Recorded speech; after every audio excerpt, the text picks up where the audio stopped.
Hello everyone, welcome back to our channel. तो आज की वीडियो में हम स्टार्ट करेंगे क्लास 10th मैथ चैप्टर 7 के आगे के एग्जांपल्स। इससे पहले वाली वीडियो में हम कवर कर चुके हैं 1 to 5 एग्जांपल। यदि अभी तक आपने एग्जांपल 1 to 5 नहीं देखे हैं तो सबसे पहले जाकर आप एग्जांपल 1 to 5 देखें, उसके बाद ही आप आगे के एग्जांपल्स स्टार्ट करें।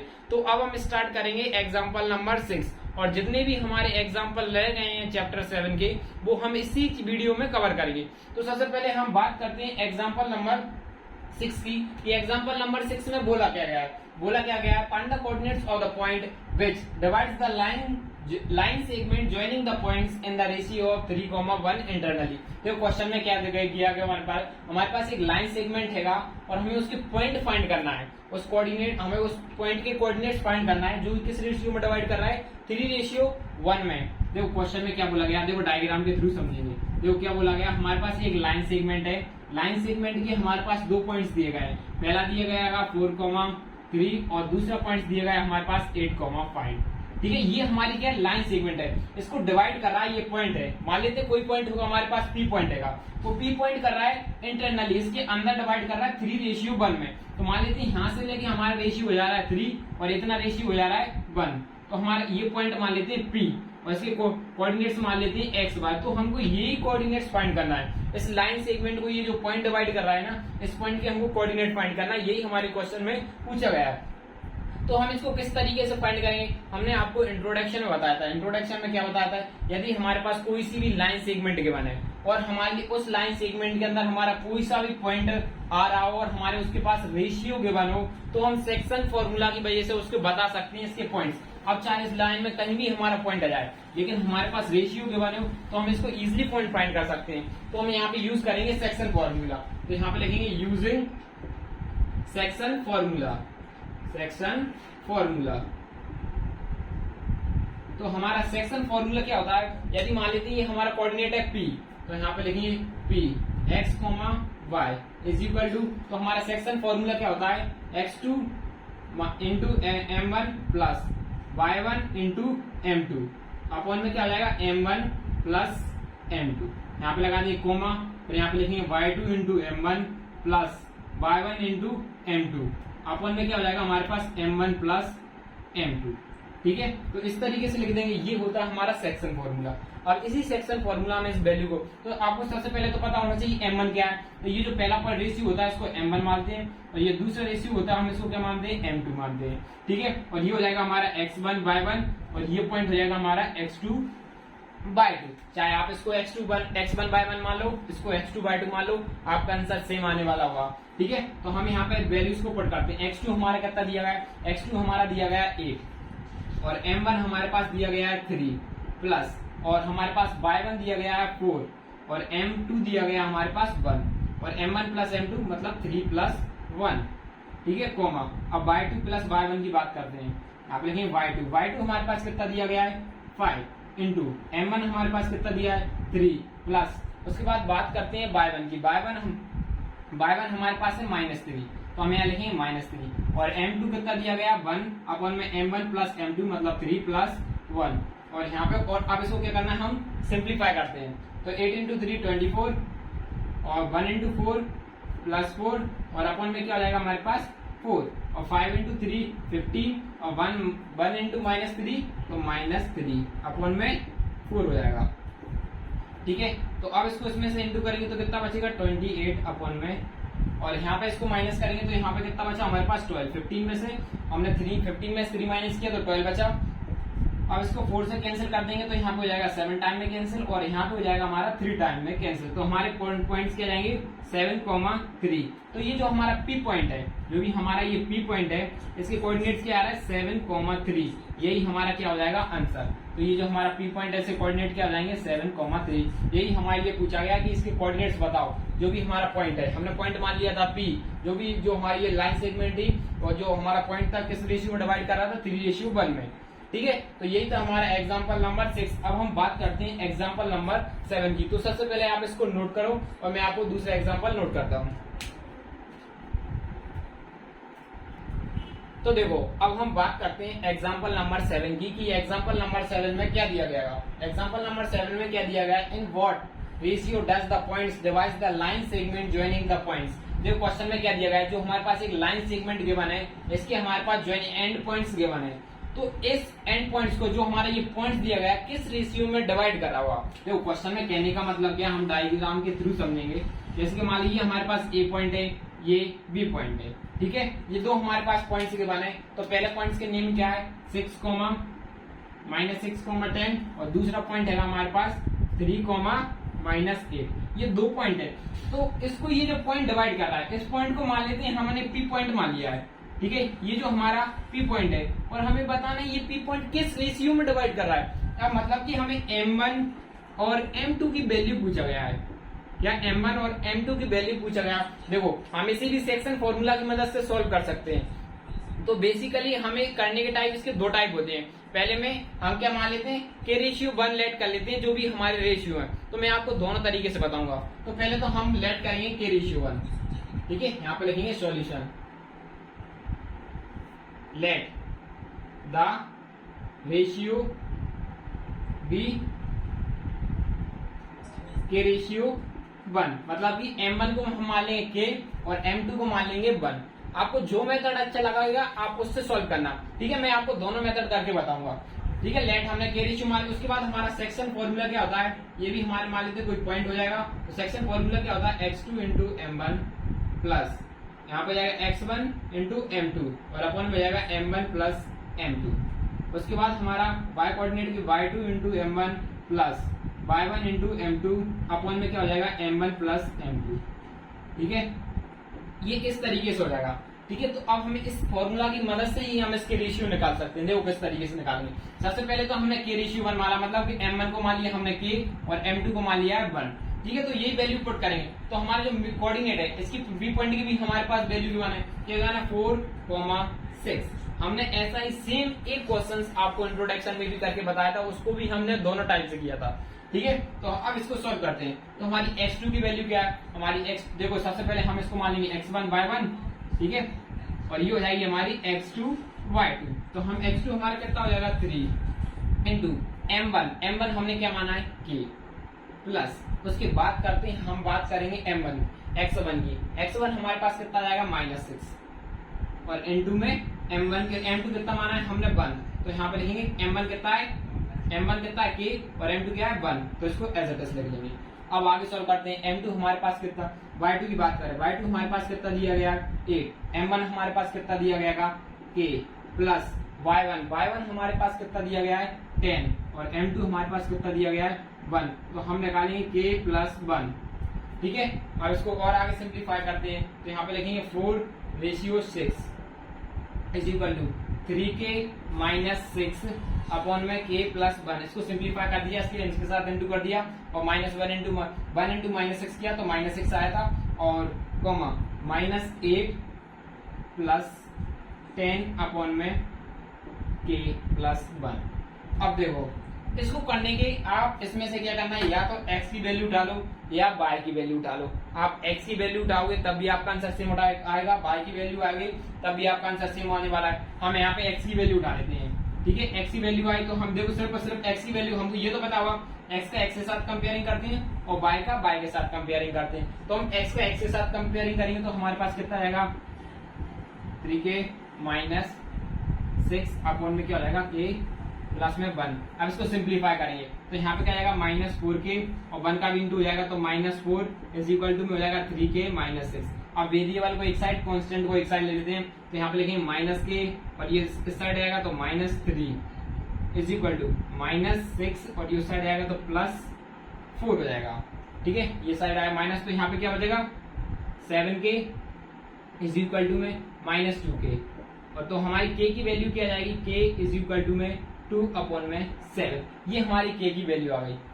और हमारे बट यहाँ पे लिखेंगे बट हमारे रेशियो क्या गिवन थे, रेशियो हमारा क्या k रेशियो 1। अब यहाँ पे k की वैल्यू रिपोर्ट करेंगे 2 अपॉन में 7 रेशियो 1। अब देखो बच्चों एक बात हमेशा याद रखना, जो हमारे रेशियो होते हैं ना वो कभी भी फ्रैक्शनल में नहीं रहते हैं। तो हम यहाँ पे एलसीएम ले लेंगे तो हमारा रेशियो हो जाएगा 7, यहाँ पे भी 7 का इंटू, और हमारे जो रेशियो रहते हैं ना डिवाइडेड में नहीं रहते, फ्रैक्शन में नहीं रहते, इसलिए यहाँ से हटा देते हैं। तो हमारे जो M1 और M2 की वैल्यू ये जाएंगे, ये क्या जाएंगे हमारे रेशियो हो जाएंगे। आप इस वैल्यू को भी पुट करोगे तब भी आपका आंसर सेम आएगा। देखो यहाँ पे लिखेंगे -8k और यहाँ पे लिखेंगे 10 और यहाँ पे लिखा दिया हमने k+1 और इसके इक्वल में हम क्या लिखते हैं, यहाँ पे 6 लिखते हैं। ठीक है, 6 लिखते हैं। अब 6 यहाँ पे इंटू करेंगे तो क्या हो जाएगा, 6k 1 का इंटू करेंगे तो +6 हो जाएगा। ठीक है, अब देखो इसको इधर ले आते हैं तो यहाँ पे इसको साइड लाएंगे तो ये भी माइनस की वैल्यू हो जाएगी, इसको साइड लाएंगे और साइड ले जाएंगे तो यहाँ पे 6 - 10 तो अगेन इसमें से हम इसको करेंगे तो कितना बचेगा 14 के इज इक्वल टू में यहाँ पे क्या बचेगा 4 बचेगा, माइनस का माइनस कैंसिल तो हमारी अगेन के की वैल्यू कितनी आने वाली है, इसको कैंसिल कर लेते हैं हम 2 तो यहाँ पे 2 और 7 तो यहाँ पे 2 के इज इक्वल टू 7 अगेन हमारी के की वैल्यू हो जाएगी 2/7 सेम एज इट जाएगा और ये स्टेप रिपीट कर देंगे। इसलिए कह रहा है आप चाहे ये वाली वैल्यू उठाना ये वाली हो जाएगा तभी आपका आंसर क्या आने वाला होगा सेम। और देखो दूसरा तरीका है, मान लो हमने के रेशियो 1 नहीं माना, ठीक है, अब की बार मैं पहले से रफ करता हूँ, अब की बार हम के रेशियो 1 नहीं मानेंगे तो के रेशियो 1 नहीं मानेंगे तब भी हमारा आंसर सेम आएगा। तो ये फॉर्मूला तो हमारा एज इट इज बना रहेगा। अब हमने late the ratio B m1 और m2 ही माना है, हमने m1 और यहाँ पे मान लिए एंड m2। अब हम लेकर चलेंगे रेशियो को m1 और m2 लेकर फाइंड करेंगे। ठीक है, अब हमारी x2 की वैल्यू ये हो जाएगा हमारा x1/1 और ये हो जाएगी हमारी x2/2। मैं थोड़ा इसको स्पीड से करूंगा, ठीक है, क्योंकि हम दूसरा मेथड सीख रहे हैं। देखो इसमें भी सब आप क्या करें, m1 m2 की वैल्यू सेम ऐसे लिख लेंगे तो x2 कितना दिया है 3 और m1 की जगह m1 लिखेंगे प्लस और उसके बाद करेंगे x1 हमारे पास दिया 6 m2 और नीचे लिख देंगे हम m1 + m2 और देखो इसके कोऑर्डिनेट क्या होंगे -4,6। अब यहाँ पे भी देखो x की वैल्यू के साथ x का कंपेयरिंग करेंगे, y की वैल्यू का y की वैल्यू के साथ कंपेयरिंग करेंगे। ठीक है, तो हमें y की वैल्यू के साथ आप कमेंट करके बताना है क्या है आपकी वैल्यू सही आ रही है गलत आ रही है। हम यहाँ पे x की अकेली करेंगे, ठीक है, यहाँ पे लिखेंगे -4 इज इक्वल टू में 3m1 - 6m2 में m1 + m2। ठीक है, ये हमने इस तरीके से सिंप्लीफाई कर दिया है, ये तो आप कर ही लोगे। अब इसके साथ मल्टीप्लाई करेंगे तो यहाँ पे जाएगा -4m1 + -4m2, यहाँ पे क्या हो जाएगा -4m2 इज इक्वल टू में 3m1 - 6m2। ठीक है, अब आप क्या करेंगे, हम m1 को एक साइड ले जाएंगे और m2 को एक साइड कर लेंगे। -4m1 इसको साइड लाएंगे तो -3m2 is equal to 6m2 और ये साइड आएगा तो +4m2। तो यहाँ पे इसको करेंगे तो माइनस कितना बच रहा है, यहाँ m1 हुआ m1 -7m1 और इसको इसमें से माइनस करेंगे तो यहाँ पे बचेगा -2m2। माइनस से साइन माइनस कैंसिल, अब ये m2 को साइड जाएंगे, यहाँ से m2 डिवाइड में आ गया तो यहाँ से ये माइनस गायब हो जाएगा और इस 7 को डिवाइड में जाएंगे तो m1 की वैल्यू हमारी 2 हो जाएगी, m2 की वैल्यू 7 आ जाएगी। जैसा कि सेम हमारे के रेशियो 1 में भी सेम आ रही थी, के रेशियो 7 के की वैल्यू क्या आ रही थी 2:7, के रेशियो 1 लेट किया था तो 2:7 तो ये हमारा m1 था और ये हमारा m2 था, सेम वैल्यू आ रही। जो आपको अच्छा लगे मेथड आप वो करना, मैं तो कहूंगा आप यही मेथड ये करना क्योंकि इसमें आपको ये स्टेप्स कुछ याद नहीं रखे, के रेशियो 1 नहीं करेगा पर उसको आपको फ्रैक्शन की वैल्यू भी याद नहीं रखना पड़ेगी। तो ये मेथड बेस्ट है, हमने आपको इंट्रोडक्शन में बताया था और आगे एक्सरसाइज कराएंगे तब भी हम यही बोलेंगे कि यही वाला करना। ठीक है, तो आप इसको नोट करो, मैं रफ करता हूँ। तो देखो बच्चों, अब हम बात करते हैं एग्जाम्पल नंबर 8 की कि एग्जाम्पल नंबर 8 में बोला क्या जा रहा है। एग्जाम्पल नंबर 8 में क्या बोला गया है, find the coordinates of the point of intersection of line segment joining the points. ये हमारे पास पॉइंट्स दिए गए हैं। देखो क्वेश्चन में क्या बोला गया है, एक हमारे पास लाइन सेगमेंट है, उसके हमारे लिए पॉइंट्स दिए गए हैं और उस लाइन सेक्शन को ट्राइसेक्शन किया जा रहा है। ट्राइसेक्शन का मतलब होता है 3 इक्वल पार्ट में डिवाइड किया जाए। ट्राइसेक्शन का मतलब क्या हुआ, 3 इक्वल पार्ट्स। ठीक है, 3 इक्वल पार्ट्स में डिवाइड किया गया है। तो जब हम उसको 3 इक्वल पार्ट्स में डिवाइड कराएं तो उनके कोऑर्डिनेट्स क्या होंगे, तो वो डायग्राम के थ्रू समझते हैं, अच्छे समझ में आएगा। ठीक है, ये इस तरीके से मान लेते हैं हमारे पास ये लाइन सेगमेंट है, ये हो जाएगा A, ये पॉइंट हो जाएगा हमारा B पॉइंट हो जाएगा। तो जो हमारा A पॉइंट कितना गिवन है 2,2 और B पॉइंट है -7,4, ये 2 पॉइंट गिवन है। और इस लाइन को हम 3 इक्वल पार्ट्स में डिवाइड कर देंगे। 3 इक्वल पार्ट्स, एक पॉइंट यहाँ से हो जाएगा, एक पॉइंट हमने यहाँ मान लिया, मान लेते हैं हमने इसको 3 इक्वल पार्ट्स में डिवाइड किया और ये इसको मान लिया Q और इसको मान लिया हमने P मान लिया। ठीक है, तो हमें ये कोऑर्डिनेट्स फाइंड करने हैं। 3 इक्वल पार्ट्स में डिवाइड किया गया है तो इसमें जो पॉइंट्स है ना, इनके जो भी इनके पॉइंट्स आ रहे हैं तो इनके ये कोऑर्डिनेट्स फाइंड करना है। देखो पार्ट्स में डिवाइड करना है, एक पार्ट, 2 पार्ट, तीसरा पार्ट। देखो इसको किस तरीके से सॉल्व करेंगे, देखो सबका रेशियो 1:1 होने वाला है, 3 इक्वल पार्ट्स में आएंगे तो। ठीक है, तो सबसे पहले हम Q की बात करें तो यहाँ से लेके यहाँ तक का रेशियो क्या होने वाला है, m1 क्या हो जाएगा, m1 की वैल्यू क्या हो जाएगी 1 और यहाँ से लेके यहाँ तक की रेशियो की बात करें तो यहाँ पे रेशियो 1 है तो मतलब m1, एक यहाँ पे तो m2, तो m2 की वैल्यू ओवरऑल कितनी हो जाएगी 2, क्योंकि एक रेशियो उसका, तो ओवरऑल कितनी हो जाएगी 2। तो सबसे पहले हम क्यू की बात करते हैं। Q using section formula, section formula की वजह से ही सॉल्व करते हैं। जब यदि हमारा ये हमारी एक लाइन सेगमेंट हो गई, इसके बीच में हम किसकी पॉइंट कर रहे हैं, क्यू के पॉइंट की अकेली बात कर रहे हैं। कुछ पल के लिए आप इस पॉइंट्स को भूल जाओ। ये मान लेते हैं हमारी लाइन सेगमेंट है, ये हमें ये क्यू और ये ए बी इस पॉइंट की बात कर रहे हैं। तो ये यहाँ पे सिर्फ और एक ही पॉइंट बचा है ना, तो हम यहाँ पे यूजिंग सेक्शन फॉर्मूला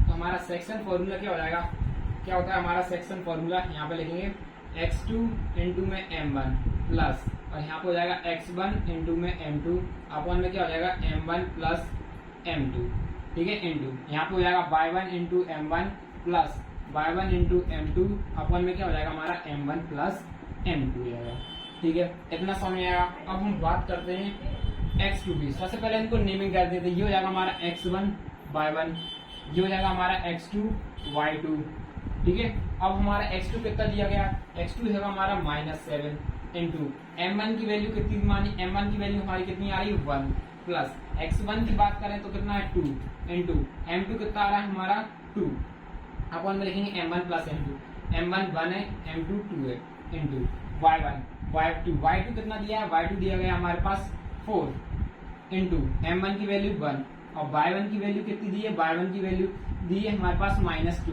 तो हम यहाँ से लिख लेंगे y1 की वैल्यू -2, यहाँ से देख लो y1 की वैल्यू -2 और m2 की वैल्यू हमारे पास दी है 2, m2 की वैल्यू हमारे पास 2 दी है, तो m1 प्लस m2 मतलब 3 to 1 प्लस 2। अब इसको सॉल्व करते हैं, -7 प्लस 4 अपॉन में 3, और इसकी बात करें तो क्या हो जाएगा 4 माइनस में 4 अपॉन में 3, ठीक है। और सिंप्लीफाई करेंगे तो क्या बचेगा -3 अपॉन में 3, और यहाँ पे देखो -4 ओवरऑल 0, इसको कैंसिल किया तो हमारे 1,0। तो जो हमारा क्यू पॉइंट है, जो हमारा क्यू पॉइंट की वैल्यू कितनी आ रही है, जो हमारा क्यू पॉइंट कितना आ रहा है -1,0। जो भी हमारा क्यू पॉइंट होगा इसको लिख देंगे क्यू इज इक्वल टू -1,0। ये हमारा क्यू पॉइंट आ चुका है। तो अब हम बात करते हैं पी पॉइंट की, कि हमारे पी पॉइंट का आंसर क्या होने वाला है। तो देखो हम इसको दो तरीके से बात करते हैं। तो सबसे पहले हम ये क्यू पॉइंट मान लेते, क्यू हमारा कितना है -1,0। देखो हम यहाँ पे मिड पॉइंट फॉर्मूला का यूज कर सकते, यदि हमने इसको ये इस और इस लाइन सेगमेंट की बात करें, ये वाली लाइन सेगमेंट और ये पी पॉइंट फाइंड करना है, तो ये यहाँ से लेके यहाँ तक का रेशियो 1, यहाँ से इतने का रेशियो 1, इतने का रेशियो 1, तो हम यहाँ पे सीधा मिड पॉइंट फॉर्मूला का यूज कर देंगे, क्योंकि यहाँ पे m1 और जो हमारे m1 और m2 सेम रहते हैं, तो हम यहाँ पे मिड पॉइंट फॉर्मूला का यूज कर सकते हैं। यदि आपको सेक्शन फॉर्मूला यूज करना है तो आपको यहाँ से ये ए और बी की डिस्टेंस ले लेना, लाइन सेगमेंट मानना, ये हो जाएगा हमारा m2 और ये हो जाएगा हमारा m1। इस तरीके से भी आप फाइंड कर सकते हैं, लेकिन हम इजी स्टेप करेंगे। तो यहाँ पे करेंगे using mid point formula, mid point formula, ठीक है। तो मिड पॉइंट फॉर्मूला हमारे पास क्या दिया गया है, सबसे पहले लिखेंगे point P x, y is equal to m1 plus x1 plus x2 और यहाँ पे जाएगा y1 plus y2 divided by 2, ठीक है। तो हमारे x1 कितना दिया गया है, x1 की वैल्यू दी है -1 और यहाँ पे x2 की वैल्यू कितनी दी है -7 अपन में हो जाएगा 2, और यहाँ से भी y1 हमारे पास कितना दिया गया है, y1 में 0 प्लस 4 डिवाइडेड बाई 2, तो यहाँ पे होगा -8 अपॉन में 2 और यहाँ पे हो जाएगा 4 अपॉन में 2, इसको कैंसिल करेंगे तो यहाँ पे आएगा हमारा ओवरऑल आएगा -4 और यहाँ पे +2, यही हमारे कोऑर्डिनेट हो जाएंगे। तो जो हमारा पी पॉइंट है, पी पॉइंट क्या आ रहा है हमारा -4,4, ठीक है, ये हमारा क्या हो जाएगा पी पॉइंट हो जाएगा। तो अब हम बात करते हैं एग्जाम्पल नंबर 9 की। तो आप सबसे पहले इसको नोट करो, मैं रफ करता हूँ।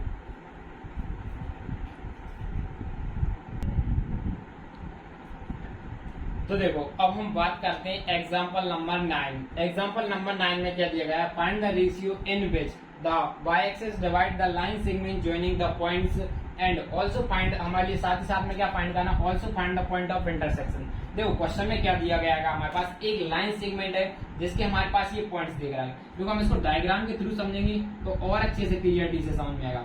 तो ठीक है, पहला पॉइंट क्या हो जाएगा, पहला पॉइंट हो जाएगा -5,-6, दूसरा पॉइंट हो जाएगा हमारे पास -1,-4, ठीक है। ये देखो हमारे पास क्वेश्चन में क्या गया, हमें रेशियो फाइंड करना है, जो हमारी y एक्सिस है ना जो बाय एक्सिस डिवाइड कर रही है हमारी लाइन सेगमेंट को, किस रेशियो में डिवाइड कर रही है, वो ही हमारे लिए फाइंड करना है। मान लीजिए हमारे लिए कोई भी बाय एक्सिस होगी, ये इस तरीके से हमारी बाय एक्सिस आ रही है, बाय एक्सिस इस तरीके से होती है। अब मान लीजिए ये यहाँ पे इस पॉइंट पे डिवाइड कर रही है बाय एक्सिस पे, तो इस पॉइंट को हमारे लिए फाइंड करना है कि इस पॉइंट को किस रेशियो में डिवाइड कर रही है, इस लाइन को किस रेशियो में डिवाइड कर रहा है। ये पॉइंट जो बाय एक्सिस से जो पॉइंट आया है वो किस रेशियो में डिवाइड कर रहा है। अब देखो बच्चों, अब ये हमारी मान लीजिए इस तरीके से जो हमारा ग्राफ रहता है, ये बाय एक्सिस होती है और ये एक्सिस होती है। जब भी हमारी ये बाय एक्सिस पर ये पॉइंट आ रहा है, यहाँ पे जो बाय एक्सिस आ रही है, इस तरीके से हमारी जो बाय एक्सिस आ रही है इस लाइन सेगमेंट पे, ये बाय एक्सिस आ रही है इस लाइन सेगमेंट पे, तो इस पॉइंट को फाइंड करना। तो देखो बच्चों, मान लीजिए हमारा ये होगा पी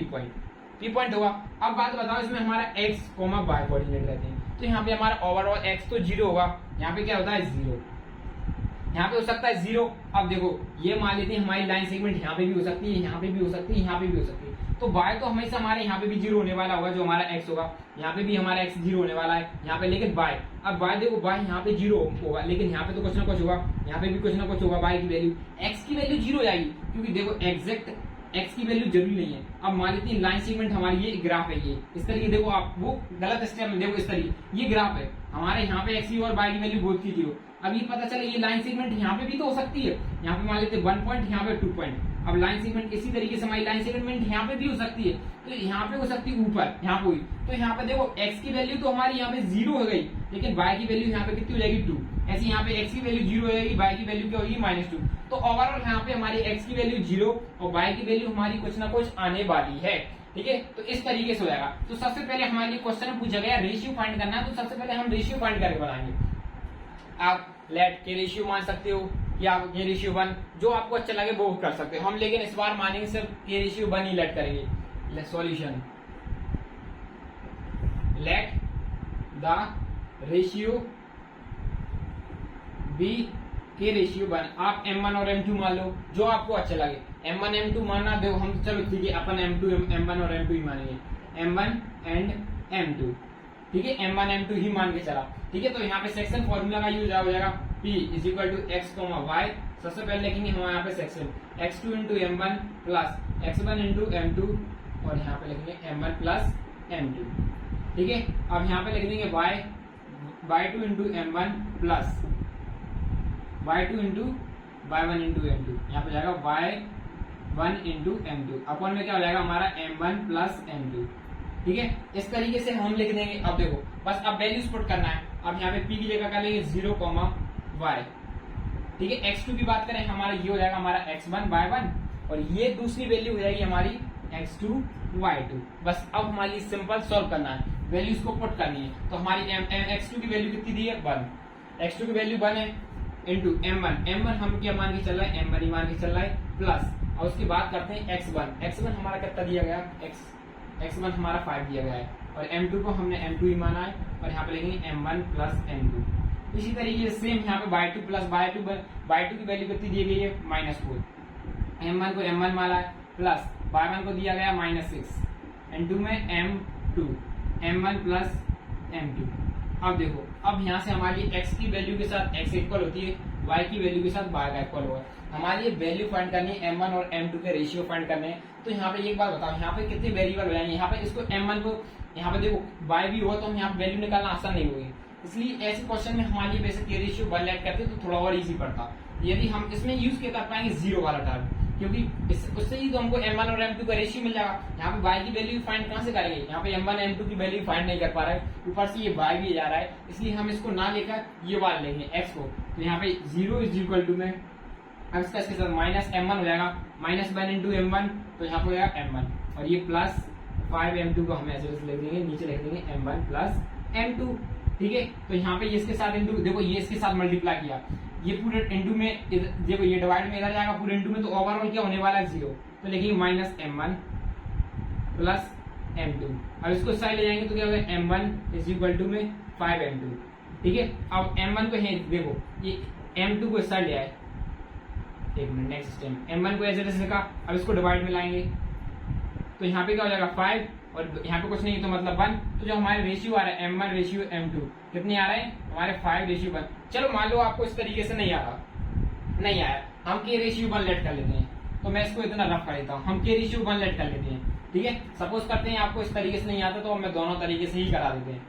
के रेशियो 1, ठीक है, हमने रेशियो क्या मान लिए, के रेशियो 1 मान लिए, ठीक है। और M1 और M2 की, अब देखो M1 और M2 की जगह वैल्यू पुट कर देंगे। M1 की जगह हमने के माना है तो हम यहाँ पे क्या लिख देंगे के, और M2 की जगह हम क्या लिख देंगे 1। तो M1 प्लस M2 हमारा क्या हो जाएगा, के प्लस 1। सेम इसी तरीके से यहाँ पे भी लग जाएंगे, के यहाँ पे जाएगा 1 और यहाँ पे जाएगा के प्लस 1, ठीक है। अब देखो, अब तो देखो अगेन हमारी ये क्या करना है, यहाँ पे 2 आएंगे तो अगेन तो हमारी ये 0 उठाना पड़ेगा। अब के की वैल्यू चाहिए तो हम ये अभी भी हमको x वाला ही कोऑर्डिनेट उठाना पड़ेगा, ठीक है। तो जाएगा 0 इज इक्वल टू माइनस के, इसके साथ इंटू करेंगे और हो जाएगा हमारा प्लस का 5 अपॉन में क्या हो जाएगा के प्लस 1।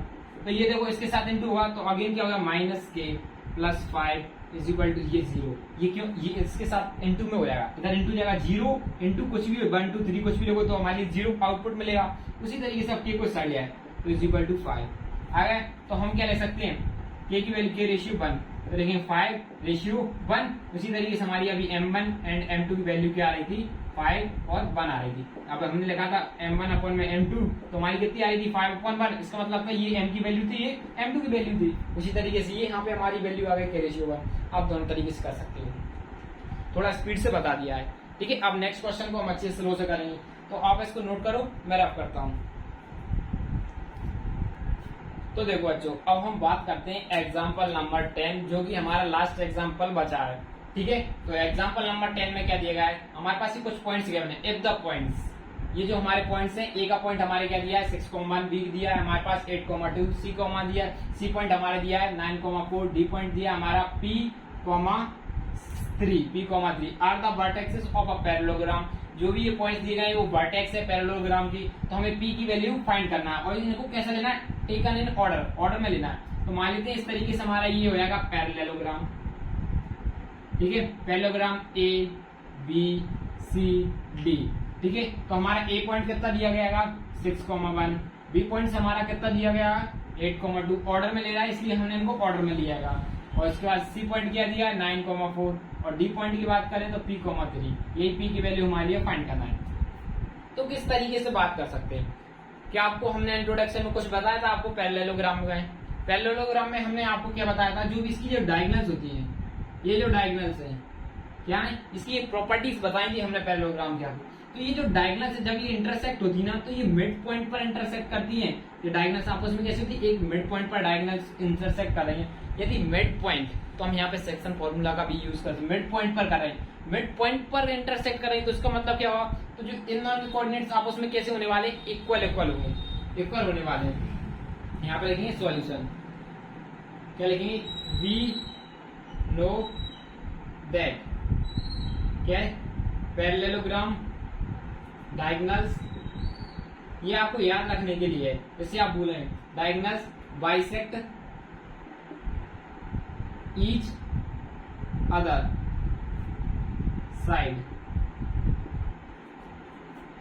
यहाँ पे लिखें bisect each other at mid point पर इंटरसेक्ट करती हैं।